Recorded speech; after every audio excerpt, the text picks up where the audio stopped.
Brought to you by Oxyrich. Manikchand Oxyrich, proudly Indian.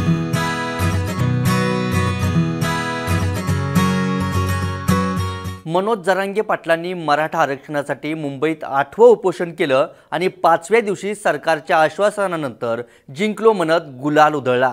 Hyderabad gadget लागू करण्याचं सरकारनं मान्य केलं। साताऱ्याच्या गॅझेटवरूनही आश्वासन दिलं, पण त्यामुळे कुणबी दाखले खरंच मिळतील का? वाशीनंतर आझाद मैदानावर दुसऱ्यांदा गुलाल उधळला। आता तरी सगळ्या मराठा समाजाला आरक्षण मिळणार का, याचाच आढावा घेण्याचा प्रयत्न आपण या व्हिडिओतून करणार आहोत। नमस्कार, मी लखन आदाटे आणि तुम्ही पाहताय मुंबई तक। महाराष्ट्रात जवळपास 1985 पासून मराठा आरक्षणाची लढाई सुरू आहे। संभाजी ब्रिगेड, छावासारख्या अनेक मराठा संघटनांनी मराठा आरक्षणासाठी वारंवार आवाज उठवलाय।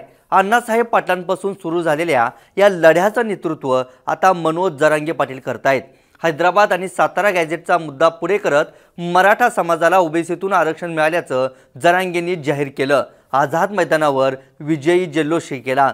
पण मराठा आरक्षणाचा प्रश्न सुटलेला नाही, सरकारकडून फसवणूक झाली अशी भावना आता मराठा समाजातील अनेक आंदोलकांकडून व्यक्त केली जाते। फक्त मराठा उल्लेख असणाऱ्यांना आरक्षण कसं मिळणार असा सवालही उपस्थित केला जातोय। याचीच उत्तरे शोधण्यासाठी आपल्याला गेल्या 2 वर्षातील घडामोडींवर एक नजर टाकावी लागेल। तत्कालीन मुख्यमंत्री एकनाथ शिंदेंच्या पुढाकाराने न्यायमूर्ती संदीप शिंदेंच्या नेतृत्वाखाली समिती नेमण्यात आली होती। या समितीने हैदराबाद गॅझेटसह 1901च्या काळातील जनगणनेचा अभ्यास केला होता। मराठवाड्यातील तत्कालीन औरंगाबाद, नांदेड, परभणी, उस्मानाबाद आणि बीड या 5 जिल्ह्यातील लोकसंख्या होती 28,98,141। या 10,48,500 एवढी कुणबी लोकसंख्या शिंदे समितीला आढळून आली होती। ही लोकसंख्या मराठवाड्यातील तत्कालीन 5 जिल्ह्यांच्या लोकसंख्येच्या 36.18% एवढी होती। आता मात्र गाव पातळीवरील हीच आकडेवारी उपलब्ध नसल्यानं खरा पेच निर्माण झालाय। गेल्या 2.5 वर्षात शिंदे समितीने हैदराबादमध्ये जाऊन नोंदी तपासल्या, मराठवाड्यातील शासकीय पातळीवरील नोंदी तपासल्या। जमीनदार कायदा, खानेसुमारी नोंदीमध्ये नमुना क्रमांक 30 आणि 31 मध्ये जातीच्या नोंदी असल्याचं लक्षात आलं। त्यानंतर सगळ्या नोंदी तपासल्यानंतर नोंदी समोर आल्यानंतर संख्या होती फक्त 47,845। सरकारच्या आदेशानंतर 28 ऑगस्ट 2025 पर्यंत आढळलेल्या जुन्या नोंदींच्या आधारे कुणबी प्रमाणपत्र मिळावे असे 2,39,671 अर्ज आले आणि त्यात 2,39,021 जणांना प्रमाणपत्र मिळालं, तर 428 जणांना हे प्रमाणपत्र नाकारलं गेलं। म्हणजेच हैदराबाद गॅझेट आणि गाव पातळीसह शासकीय स्तरावरील नोंदी धुंडाळल्यानंतर 2,39,000 जणांना कुणबी सर्टिफिकेट दिलं गेलं। एक प्रकारे हैदराबाद गॅझेटमधील नोंदी तपासून आधीपासूनच प्रमाणपत्र देण्याची प्रक्रिया सुरू होती। मग मनोज जरांगे पाटलांच्या या मुंबईतील आंदोलनातून काय साध्य झालं असा सवाल अनेक जण उपस्थित करतायत। कारण गाव पातळीवरील नोंदी कशा शोधायच्या असा सवाल प्रामुख्याने उपस्थित होतोय। ही शिंदे समितीच्या माध्यमातून समोर आलेली आकडेवारीच पहा। मराठवाड्यातील 8,550 पैकी 1,596 गावांमध्येच कुणबी नोंदी आढळल्यात। छत्रपती संभाजीनगरमध्ये 166, जालन्यात 229, परभणीत 161, हिंगोलीत 163, नांदेडमध्ये 105, बीडमध्ये 529, लातूरमध्ये 41, धाराशिवमध्ये 123 अशा 1,516 नोंदी सापडल्यात। म्हणजे हैदराबाद गॅझेटचा आधार घेत आधीपासूनच मराठा समाजाला कुणबी प्रमाणपत्र देण्याचं काम सुरू होतं। मग आता हैदराबाद गॅझेटचं नाव पुढे करत सरकारनं मनोज जरांगे पाटलांसह मराठा समाजाची फसवणूक केली का असा प्रश्न अनेक जण उपस्थित करतायत। मराठा आंदोलकांमधील काहींनी तर हे निव्वळ धुळफेक असल्याचं म्हटलंय। विनोद पाटलांनी सरकारचा GR म्हणजे फक्त घोषणापत्र असल्याची टीका केली आहे।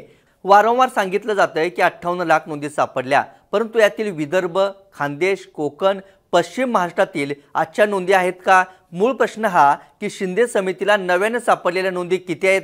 मराठवाड्यात फक्त 48,000 नोंदी सापडल्याचं सरकारकडून नमूद केलं जातंय। त्यानुसार 2,39,000 अर्ज दाखल करण्यात आले आहेत। ही स्वागतार्ह बाब असून आपला हा विजयच आहे। पण बाकीच्या मराठ्यांचं काय? त्यांचा विचार कोण करणार? मी हे सगळं बोलत असताना मला शिवीगाळ करण्यात आली, पण जे कागदपत्रांवर आहे त्याला काय म्हणणार? अशा शब्दात विनोद पाटलांनी अनेक प्रश्न उपस्थित केलेत। मराठा आंदोलनात सक्रिय सहभागी असलेल्या आणि एकनाथ शिंदेंच्या शिवसेनेचे प्रवक्ते असणाऱ्या योगेश केदार यांनी सरकारकडून फसवणूक झाल्याचं म्हटलंय। राज्य सरकारनं मराठा शब्द ओबीसींच्या यादीत समाविष्ट करावा अशी मागणीच केदार यांनी केली आहे। तर मनोज जरांगे पाटलांनी प्रश्नचिन्ह उपस्थित करणाऱ्यांना फटकारलंय। आता आम्ही सगळे सोयऱ्यामध्ये फसलो होतो, सरसकट कुणबी मिळणार नाही ते फसले। आमचं गॅजेटियरचा सुद्धा विषय फसलेला आहे की या पद्धतीनं मराठा समाजाला उपलब्ध कायद्यानुसार आरक्षण देता येणार नाही। मग आता काय पर्याय आहे तर मराठा समाजाला सामाजिक आणि शैक्षणिक मागास ठरवलेला आहे आणि मराठा समाज ओबीसी आरक्षणासाठी पात्र आहे।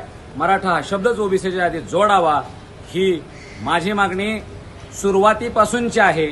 मराठवाड्यातल्या मराठ्यांना 100% पूर्ण आरक्षण मिळवून देणारे थोडे दिवस हे संभ्रम करतात, यांच्याकडे मराठ्यांनी लक्ष देऊ नये। हैदराबाद गॅजेटियर हे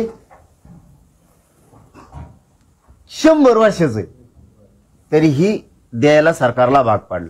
सातारा संस्थांचं गॅजेटियर कोणाला माहीतच नव्हतं जवळपास, तरी आपण ते उजेडात आणलं।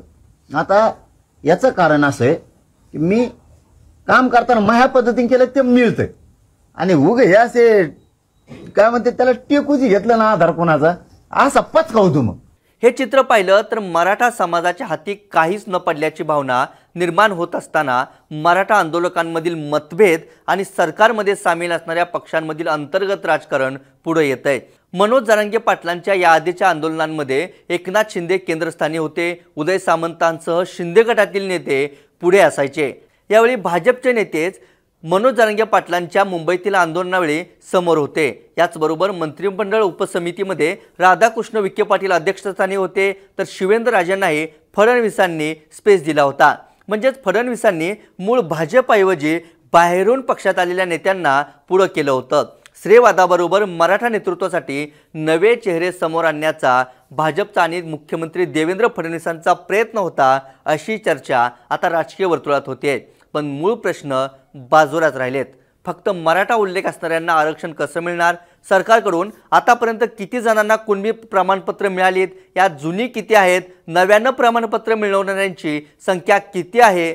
सगळे सोयरीचा प्रश्न निकाली कधी लागणार? मराठा आणि कुणबी एकच आहेत याचा जी.आर. निघणार की प्रश्न प्रलंबित राहणार? या प्रश्नांची उत्तरं अजून मिळालेली नाहीत। म्हणजेच उर्वरित मराठ्यांसाठी पुन्हा आंदोलनाचं हत्यार उपसावं लागण्याची शक्यता आहे। मनोज जरांगे पाटलांनी त्यासाठीच हळूहळू खाऊ म्हणत गनिमी काव्याचे संकेत दिलेत। या व्हिडिओ तिथंच थांबूयात। मराठा समाजाच्या आरक्षणाचा प्रश्न खरंच सुटलाय का? फडणवीस सरकार मनोज जरांगे पाटलांसह मराठा समाजाची फसवणूक करतंय का? याबाबत तुम्हाला काय वाटतं ते आम्हाला कमेंट करून नक्की कळवा। ताज्या घडामोडी आणि अचूक विश्लेषणासाठी मुंबई तकला सबस्क्राईब करायला विसरू नका। धन्यवाद।